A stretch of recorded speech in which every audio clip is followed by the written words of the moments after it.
تطہیرا ہے، یعنی تم میں سے ترک اولا بھی کوئی نہیں کر سکتا۔ یہ مقام ہم نے تم اہل بیت کو کیا کیا ہے؟ عطا کیا ہے۔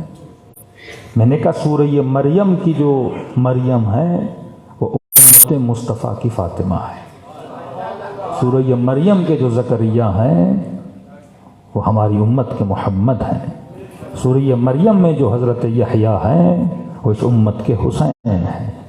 ہاں یہ اللہ، سورہ مریم کے جو حضرت مسیح عیسیٰ ہیں وہ اس امت کے امام زمانہ ہیں، کہ نبی فرماتے ہیں الساع بالساع۔ کہ اللہ ذکر کیوں کرتا ہے؟ کیونکہ اللہ نشان امتیں وہی کرتی ہیں جو پچھلی امتوں نے کیا ہے۔ جو کچھ بنی اسرائیل نے کیا وہ سب کچھ میری امت کرے گی۔ بنی اسرائیل نے ہارون کا انکار کیا، امت محمد نے علی کا انکار کیا۔ عجیب ہے، نبوت کا سلسلہ آیا موسیٰ تک، موسیٰ کے بعد نبوت کا سلسلہ چلا نہیں، اولاد موسیٰ میں نبوت نہیں ہے۔ پھر نبوت کس سے چلی؟ اولاد ہارون سے چلی۔ یہاں نبوت کا سلسلہ حضرت رسول پہ ختم ہوا، امامت کا سلسلہ کس سے شروع ہوا؟ ہارون سے شروع ہوا۔ ہارون کے 12 جانشین ہیں، یعنی یہ کہوں حضرت موسیٰ کا پہلا جانشین کون ہے؟ ہارون ہے۔ حضرت موسیٰ کا آخری جانشین کون ہے؟ عیسیٰ ہے۔ ہمارے نبی کے پہلے جانشین کون ہیں؟ علی مرتضیٰ ہے۔ کیا کہا؟ یا علی انت منی بمنزلت ہارون من موسیٰ، اے علی تم اس طرح ہو جیسے موسیٰ کے لیے ہارون تھا۔ الا انہ لا نبی بعدی، بس فرق یہ ہے میرے بعد کوئی نبی نہیں، لیکن تو ایسے ہی ہے جیسے موسیٰ کے لیے ہارون تھا۔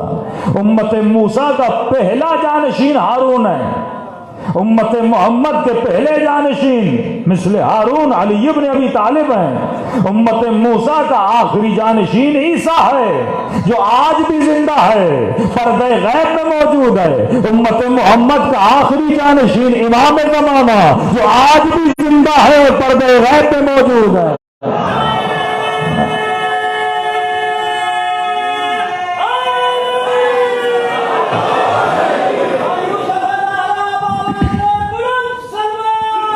اللہم صلی علی محمد وعجل فرجہم۔ اور اس سے زیادہ خدا نشانیاں کیا بتائے؟ مسئلہ یہ کہ مسلمان تورات اور انجیل نہیں پڑھتا، قرآن کی کئی چیزیں سمجھنے کے لیے تورات پڑھنا ضروری ہے۔ مثلا امام حسین کو زیتون کہا، انبیاء ما قبل میں بھی اللہ یہ مثالیں دیتا ہے، یہ مثال کیونکہ مدینے میں یہودی بھی رہتے تھے، کئی آیت خدا اشارتاً بیان کرتا تھا تاکہ یہودیوں کے لیے کیا رہے؟ نشانیاں رہیں۔ تورات اور انجیل میں بھی خدا ایسی قسمیں کھاتا ہے۔ اس درخت کا بہت پرانا ربط ہے، درخت زیتون کا۔ اب جب چیزوں کو پڑھیں گے، جب سلسلے روایات کو اور سلسلے تاریخ انبیاء کو انسان پڑھے گا تو قرآن سے فضیلتیں نکھر کر باہر آ جائیں گی۔ اب تاریخ یہود کو پڑھیے، کہتے ہیں ہارون کو اللہ نے 3 بیٹے دیے تھے، ایک کا نام شبر تھا، ایک کا نام شبیر تھا، ایک کا نام مشبر تھا۔ یہ تینوں جو نام ہیں نا، شبر، شبیر، مشبر، یہ عبری زبان کے نام ہیں، عربی نام نہیں ہیں۔ اور کہتے ہیں ایگزیکٹلی جب آپ شبر کا ترجمہ عربی میں کرتے ہیں تو حسن بنتا ہے، شبیر کا ترجمہ عربی میں کرتے ہیں تو حسین بنتا ہے، مشبر کا ترجمہ عربی میں کرتے ہیں تو محسن بنتا ہے۔ اور کیا نشانیاں دے کہ خدا کہتا ہے حبیب ہم نے تمہارا ذکر کتب بنی اسرائیل میں کیا ہے، توریت میں ہم نے تمہارا ذکر کیا ہے، اور توریت میں نبی کا نام ہے فارقلید، لفظ آیا ہے باقاعدہ۔ اور عجیب بات یہ، فارقلید کا ترجمہ جب عربی میں کیا جاتا ہے تو احمد بنتا ہے۔ اس سے زیادہ خدا نشانیاں کیا بتائے؟ ہر صورت میں بندوں کو نشانیاں دے رہا ہے۔ میں نے کہا جتنے اعتراضات امام زمانہ پر ہیں سورہ مریم سے آپ اس کا جواب نکال سکتے ہو۔ ایک اعتراض یہ مثلا بچپن میں کیسے امامت ملتی ہے، اللہ کہتا ہے دیکھو عیسیٰ کی گود میں، مریم کی گود میں عیسیٰ ہے، یا تو قرآن کو مانتا ہے یا نہیں مانتا، یا اعجاز الہی کو ماننے والا ہے یا نہیں ماننے والا۔ اس کی مرضی وہ 40 سال میں نبوت کے اعلان کے لیے بولے، اس کی مرضی وہ گہوارے میں نبوت کے اعلان کے لیے بولے، وہ جب چاہے اپنے ولی کو ولایت عطا کرتا ہے۔ عیسیٰ ماں کی گود میں کلام کر رہے ہیں، اور آپ کو برملا ملتا ہے بالاخص امام زمانہ کے لیے 3 سال کی ایج ہے امام زمانہ کی، 3 سال۔ قم سے جاتے تھے اصحاب جب امام حسن عسکری سے ملنے، وجوہات لے کر جاتے تھے، وجوہات شرعیہ۔ امام نے ایسے ایسے مسائل کو حل کیا، ہم نے صرف ایک مسئلہ بتایا تھا تو کراچی میں FIR کٹ گئی تھی۔ وہ ایگزیکٹ امام زمانہ کا کلام تھا کہ یہ جو مناظرے ہوتے تھے لوگوں میں، امام اس کے برملا جوابات دیتے تھے۔ یہی سورہ مریم میں جو حروف مقطعہ ہیں، کاف ہا یا عین صاد، ہاں، اس کی تفسیر ہمیں اگر ملتی ہے تو امام زمانہ سے ملتی ہے۔ یہ ایک روایت ہے کہ لوگ جب جاتے ہیں امام حسن عسکری کے پاس، کہتے ہیں مولا یہ حروف مقطعہ کا مطلب کیا ہے؟ کہتے ہیں 3 سال کا بچہ بیٹھا تھا، اس نے ہمیں بتایا۔ اب یہ جاتے تھے تو تعارف نہیں ہوتا تھا یہ بچہ کون ہے، کہتے ہم جاتے تھے، کچھ گئے، اس ٹائم امام کی عمر 5 سال تھی۔ وہ جو مسئلہ میں نے کراچی میں بیان کیا تو وہ 5 سال کی عمر تھی امام کی۔ منافقین کے بارے میں امام نے ایک جملہ کہا تھا۔ یہ جب گئے تو امام کی عمر 3 سال تھی۔ اب کہتے ہمیں پتہ نہیں تھا، ایک مرتبہ جاتے تھے، یہ بچہ امام کی گود میں تشریف فرما ہوتا تھا۔ جب 5 سال کی عمر تھی، کہتے ہم وجوہات شرعی لے کر گئے،